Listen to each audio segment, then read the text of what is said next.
Reverend Steve, keeping it simple. We're going to be in Jude and we're going to be in verse 5 today. And we're discussing, and he's going to start laying out a beautiful foundation that I want you to really dive into is how we, or the tribulation, matches up with the exodus of Israel. And it's quite amazing how they really match up.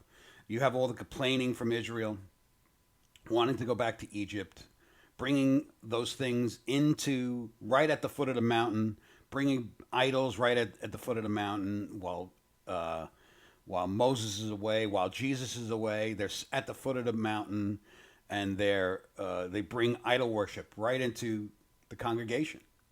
And basically, nothing is done until Moses comes down the mountain again and separates the goats from the sheep from the goats. And just like Jesus tells us, he tells us that he's going to separate the wheat from the chaff. Same thing. So that tribulation that people are so afraid of and think they're going to be snapped out of here before that, it is part of it. It is part of it.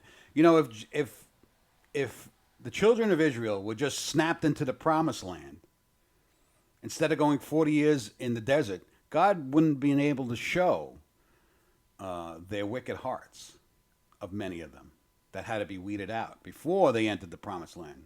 Because he wanted a perfect bride, just like he wants us to be a perfect bride too.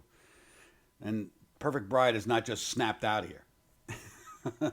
we're gonna go through the tribulation just like Jesus went through his own tribulation, just like all the disciples went through their own tribulation. All of them went through it. None of them were just taken out. And that, as a false teaching, is a very deep false teaching, especially in America, and it needs to go away. So let's get into this. So I want to remind you, though you already know these things, he's talking about the grace of God and people perverting that grace of God.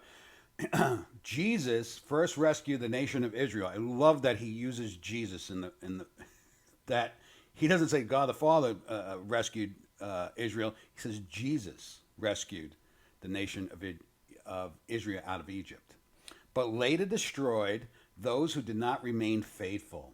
So what destroyed them that did not remain faithful? Tribulation.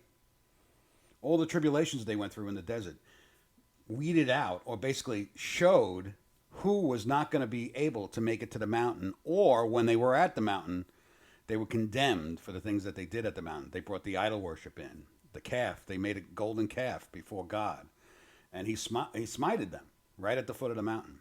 God bless. We'll be more into this tomorrow. God bless.